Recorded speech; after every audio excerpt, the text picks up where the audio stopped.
sa inyong lahat. So anyway, kakain na po ako kasi nagutom na po ako. Ako na po yung unang kumain, mga bata. Si Shayan nagre-review siya kasi may exam nga siya. Si Kian pumasok po ngayon kasi yun na nga, final exam nila start ngayon. And then matapos siya this week. Si Shayan, may time sila na mag-review kaya nandito siya sa bahay, hindi na siya pumasok. Anyway, ang pagkain ko ay ito po ang ulam ko ngayon. Ayan. Nagluto po ako ng salmon, ulo ng salmon, kinamatisan ulo ng salmon with ito yung dahon ng talbos ng kamote. Tapos nilagyan ko siya ng tanglad, yung lemongrass. Ayan, kaya masarap siya. Daming kamatis, luya, ayan. 3 yung binili ko. Bale, kainin ko yan for 2 days. I-reheat ko na lang ba. Bale kasi yung dito sa namin, sa lugar namin, yung supermarket kung saan ako bumibili, suki na nila ako. Kumbaga yung mga nagkakatay ng fish, lalo pag salmon, hindi nila ito binebenta. Tinatago nila. Pero dahil alam nila na gusto ko ang salmon, hindi nila binebenta sa ibang Pilipina. Marami daw gustong bumili pero nilalagay daw sa freezer at sinasabi wala. So, yun, kinuha ko na yung 3 kasi nagkatay sila dahil 76 years na po itong supermarket na malapit sa amin. Ano sila ng mga promo, kumbaga anniversary nila. So, yun, nagkatay sila ng salmon. Kaya ito, nakabili na naman ako. Bali, ang isang ulo ng salmon pala pag bumibili ako ay $1. So, 90,000 lira. Magkano ba yun sa peso? 56 na ngayon ang peso, no? So, ayan, kain po tayo. Kain na ako kasi nagutom ako. Ayan, ito lang, sabaw lang. Gusto ko kasi mag-igop-igop. Mahilig din po ako sa sabaw-sabaw. Kaya, kain po tayo, guys. Thank you, Lord. Makakain na naman po tayo ng masarap. Paborito ko talaga ang ulo. Kahit anong isda. Bangus, tilapia, basta ulo-ulo ba ng isda. Gustong-gusto ko. Lalo yung bangus na ko. Ito naman, gusto ko din siya. Mataba kasi yung ulo niya. So, kain po tayo. Asim. Sarap. Asim niya. Itong talbos, kinuha ko sa garden ko. Tama lang yung asim niya. Nilagyan ko din ng lemon. Alam nyo, pag kumakain ako, inuuna ko yung sauce. Ay yung ano ba ito? Sauce? Ano ba ito? Tagalog nito? Sauce, no?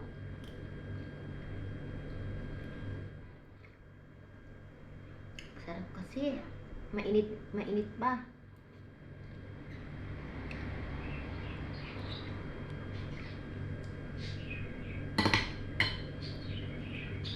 Naglinis po ako sa balkon namin.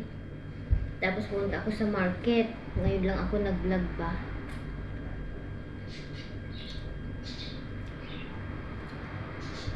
Gusto ko mag-ano sa mga ulo. Yung tanggalin yung mga taba-taba niya. Malinamnam.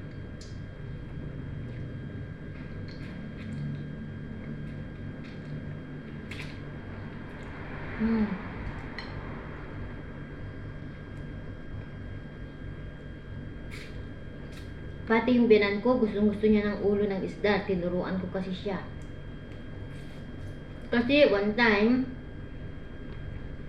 nung buhay pa yung binan kong lalaki, gusto niya din ng isda. So, kapag bibisita sila noon sa bahay, nilulutuan ko sila ng isda. May kukwento ako sa inyo. Yung last meal niya pala is yung luto ko. Yung biyanan kong lalaki, guys. Bale, namasyal siya dito noon. Tapos, yun na nga, pinakain ko siya ng isda. Yun na yung last meal niya. Yung luto ko na isda. Before siya namatay. So, paborito niya ang isda. So, that time, nakita niya na kumakain ako ng ulo. Tirinay niya, yung birang hula babae. Ngayon, kumakain na siya. Sabi niya, masarap daw. Oo, sabi ko. Pinakain namin sa Pilipinas. Dito kasi, yung skin ng isda, hindi nila kinakain. Pag kumakain sila ng isda, tinatanggal nila yung skin, yung meat lang ang kinakain nila. Meron recipe dito yung sa isda, tinatawag nilang seyadille, inaano nila sa kanin.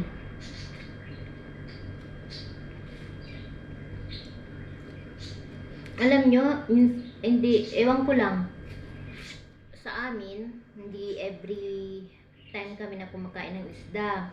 O, twice a month, ganun lang siguro. Basta hindi kami everyday, hindi kami every week. Kasi dito, lalo nga ang mga bahay-bahay, building-building, hindi sila, kung mayaman ka, kakain ka talaga sa restaurant ng isda. Ang problema kasi dito, by flat. So, maraming nagtatanong kung itong bahay, itong building namin isa amin. Hindi sa amin, guys. Ito lang, yung ground floor lang ang amin. Iba lang yung may-ari sa taas. Ibang tao. Iba ang may-ari. Hindi kasi guys, sa atin na by lot. Dito, binibili nila ang building. So, sa kabila, sa taas, iba na yun. Ito lang sa amin dito sa ground floor. Ganito dito sa Lebanon. So, yung iba, hindi sila nagluto kasi maamoy. Lalo pag prito kasi usually, hindi naman sila kumakain ng sinigang. Ano lang, prito-prito, lalo yung maliliit na isda. O yung kapag malaki naman, yung luto nila is yung nilalagyan nila ng rice, tapos sauce. Yung tinatawag nilang seyadille. Hindi nila kinakain ang ulo noon. Yung bibili sila ng malaking fish, tapos yung meat lang ang tatanggalin nila, kakainin nila. Kaya hindi nila alam na kainin itong ulo ng salmon. Kaya nung guys, yung mga dito, yung suki ko sa palengke, supermarket sa amin. One time kasi, dinisplay nila ito, ulo ng salmon. Kumbaga, lalagay sila sa may, alam nyo, sa pesto nila. Nakita ko na tinanggal nila yung ulo. Sabi ko, tinatapon nyo ba ang ulo? Sabi ko, oo. Huwag nyo itapon pag magkatay kayo, sabi ko. Kasi pag magtinda sila ng salmon, fillet, yung tinatanggal talaga yung ulo. And then, since then, yun. Kapag magkatay na sila, inaano sa akin. Binebenta sa akin. Naging kaibigan ko na din yung mga nandun.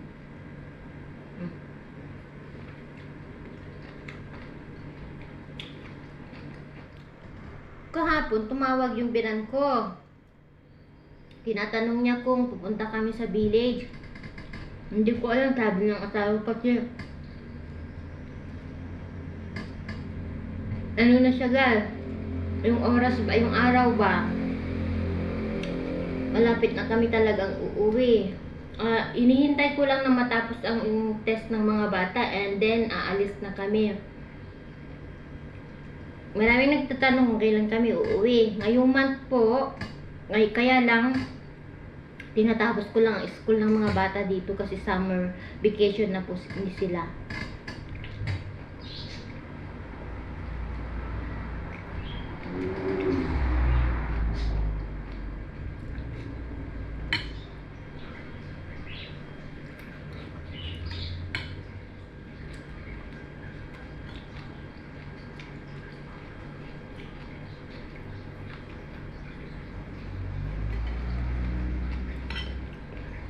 Kaya malakas pa rin ang prayers.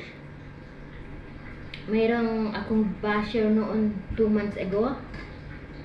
I-share ko lang ito.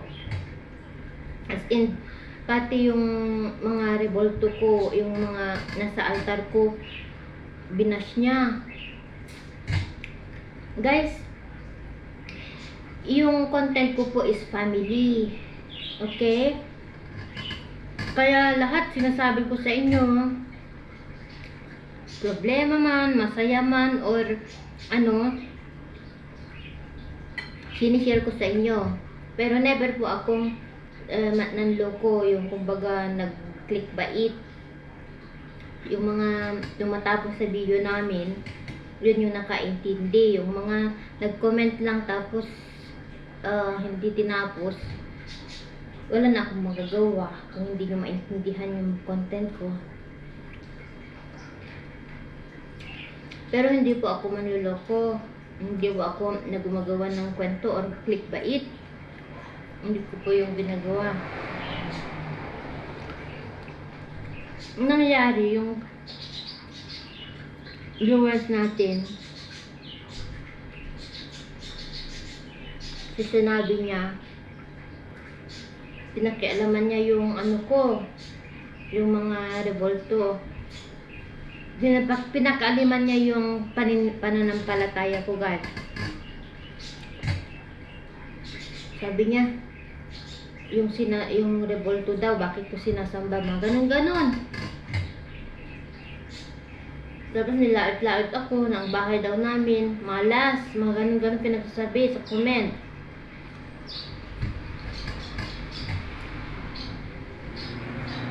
Tapos ang nangyari, pinagdasal ko na lang siya, na tumigil na lang siya, yung alam nyo, kasi hindi po ako nag-share ng video sa inyo para yung kumbaga about sa pananampalataya.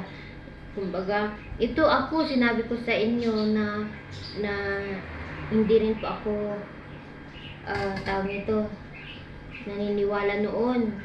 Kumbaga, sinishare ko kung bakit ako lubos ngayon kumbaga panay ang simba ko ngayon, ganyan, dahil gusto ko magpasalamat sa ating Panginoon dahil sa mga blessing na binibigay sa akin, hindi man malaki, hindi man sa kayamanan.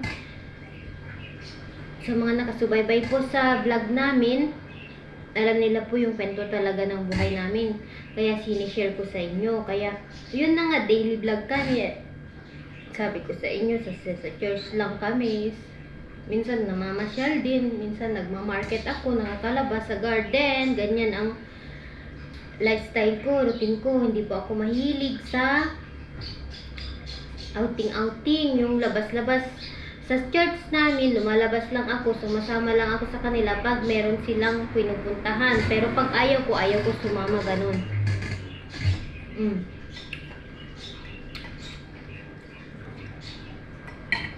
Hala, binas niya ako, guys. Sabi niya, ang pangit daw ng bahay namin. Malas daw itong pintuan namin. Yung revolto daw na sinasamba ko. Sino ba daw sila? Mga ganun-ganun pinagsasabi. Hindi ko siya sinagot. Hindi ko siya inaway. Hindi ko siya inano. Tapos nilait-lait niya ako. Ang pangit-pangit ko daw. Niyaan ko lang. Ginawa ko, nagdasal ako sa ating Panginoon. Sabi ko, Lord, alam mo na hindi ko kaya yung mga pinagsasabi ng tao.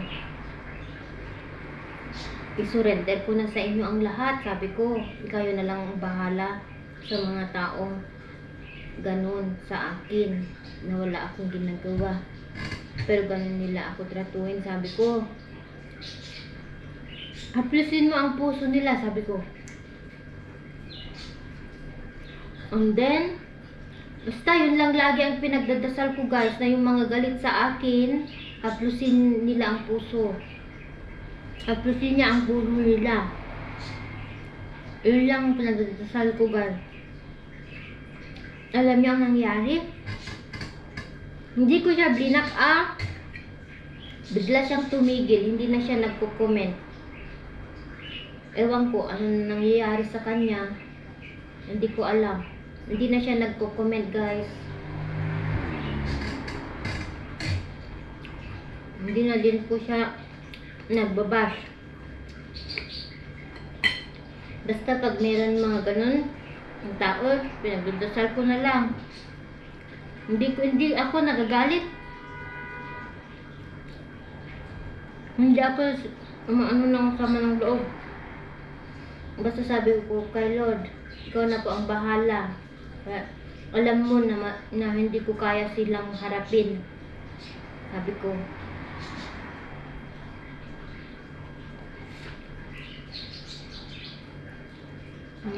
Ganun guys.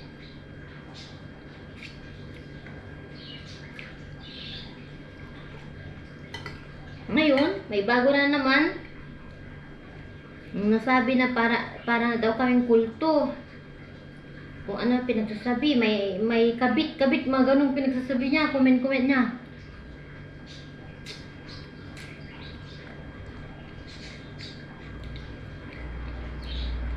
Galit sa Ilocano.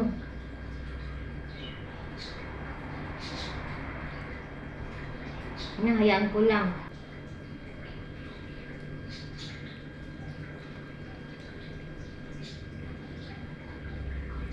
Laitin pa niya ay husgahan pa niyang biyanan ko.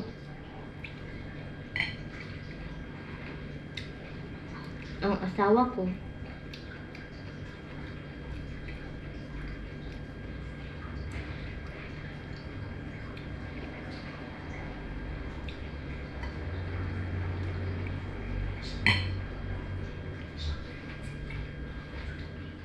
Kasi marami pong Christian dito sa Lebanon. Thank God, yung community namin, maano sila. Kaya pinapakita ko sa inyo.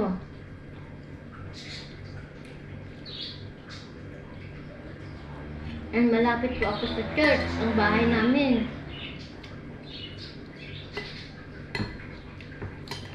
Ang sabi ng basher ko, kung sino daw ang palasimba, sila daw ang masama. Tama siya. Pero hindi naman po lahat. Bakit ka nang husga? Hindi ka naman si Lord. Si Lord lang po ang pwede manghusga. Siya po ang nakakaalam kung mabuti ka o hindi.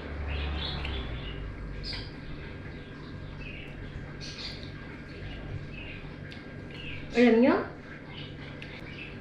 Wala naman akong ginagawang ibang ginagawa. After ako sa bahay, sa mga anak ko, anong gagawin ko? Magbukmuk ako sa bahay? Yun na nga, may pagkakataon ako na kahit papaano makalanghap ako ng hangin, makakita ako ng ibang tao, and free naman ako sa asawa ko, no problem sa kanya. Makalakad-lakad ako. Alam nyo yung ganun. Hindi yung sinasabi mo na kulto. Kulto ang ano namin.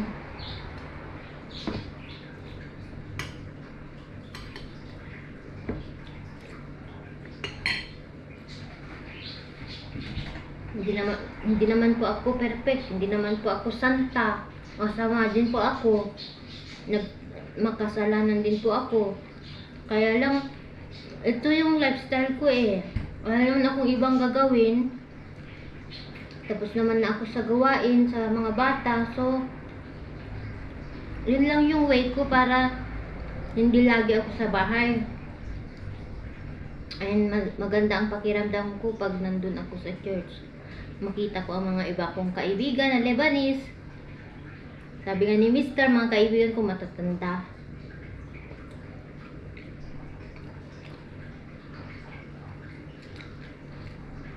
Hindi rin po lahat ng mga Lebanese mabuti. Mayroon din po masama parang sa atin. May masama, may mabuti. Happy ako pag yung mga tao na nakilala sa akin dito, pinapansin ako.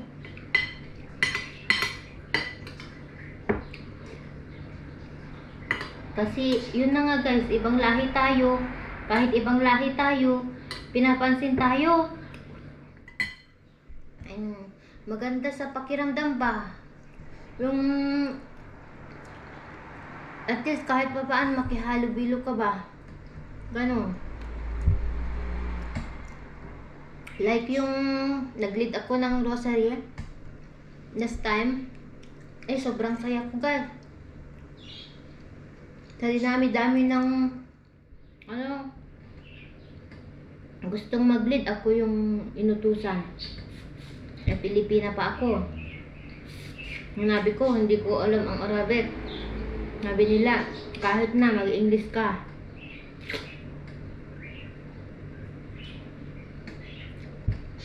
Nakakatuwa kaya yun? Nakakagaan ng pakiramdam yung makihalubilo ka sa iba.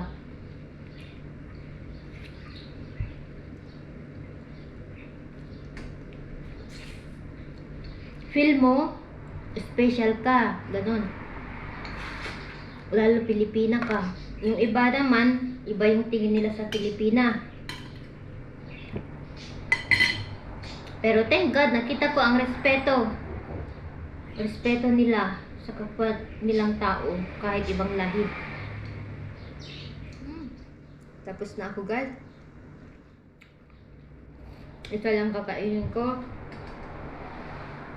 Yung taba, sobra. Sarap ng ulo guys.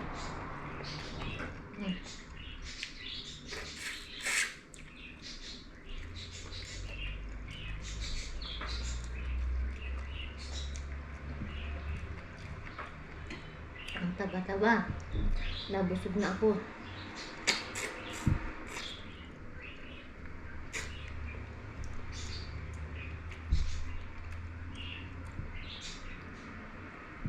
Nagnanam.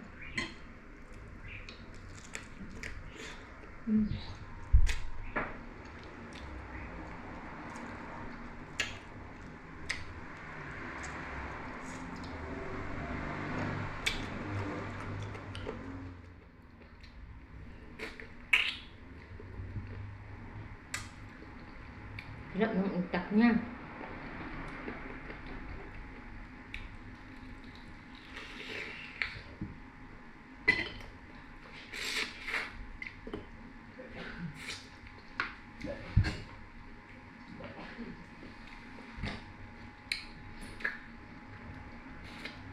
Tapos na ako.